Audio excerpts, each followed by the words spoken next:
Between 1958 and 1961, France did something absolutely horrible.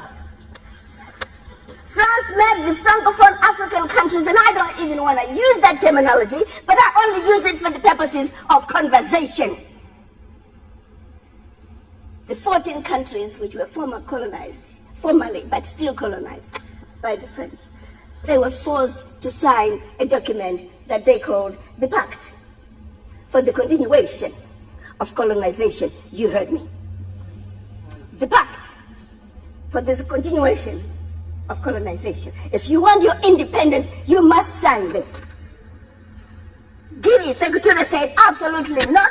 Mali said absolutely not. France, pack your bags and go on back home. France could not believe it. Could not understand that an African country, these monkeys, do not want to be affiliated to France. They said, we will show you. So history tells us France went into those two countries, took everything that they thought they had brought to those two countries, including the last teaspoon and chair, proceeded to pour concrete into the sewage pipes, completely devastating the two economies.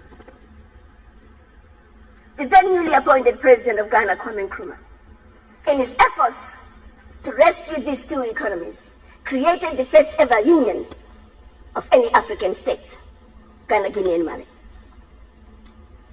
But what that did was it made the other African countries realize that if they go against France, this was the fate that was waiting them. So what do? Wait the fate. And they signed. What did the Pact say? One. The Pact said, you monkeys, you don't know how to manage your money. So you shall deposit 85% of your bank reserves with the French Central Bank under the control of the French Minister of Finance.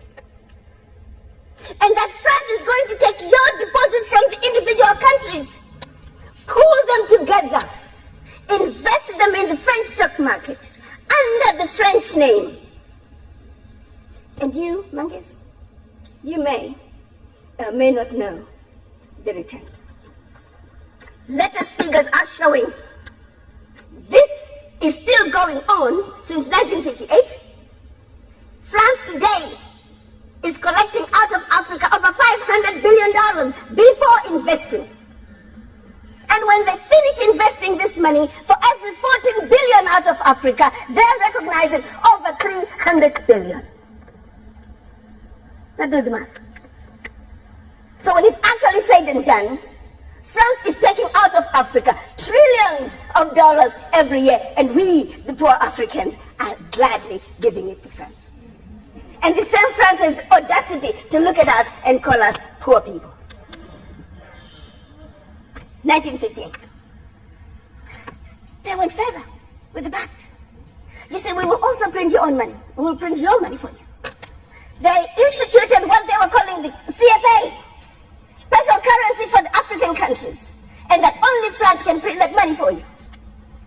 They went on to say all the contracts, large contracts, public and private, French companies have the first right of refusal. All your minerals discovered, yet to be discovered, France has the first right of refusal.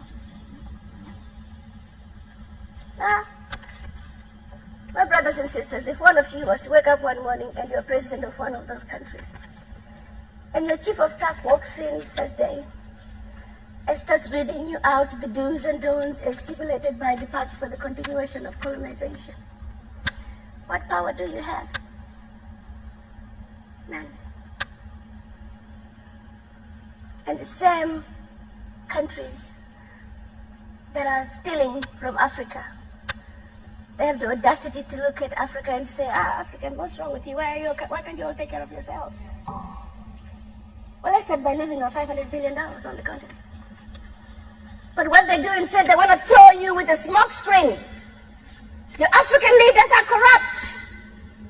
Well, you know, I gave you that. I mean, not all African leaders are corrupt. Africa is a family. No family is complete without crazy Aunt Sally and crazy Uncle Tom. Nobody's perfect. Okay, fine, so I'll give you that. Their own figures are saying 50 billion is getting out of Africa from corruption. Fine, I give you that. But you do not want me to engage in a conversation that's solely limited to the $50 billion out of Africa through corruption. First, you don't tell me where it's going. You simply tell me it's getting out of Africa. But secondly, there's a bigger thief. You got two thieves, one with a briefcase with 50 billion and the other thief with a briefcase with 500 billion. I am a smart woman. You want me to ignore the one with 500 billion and put all my energies on a suitcase with 50?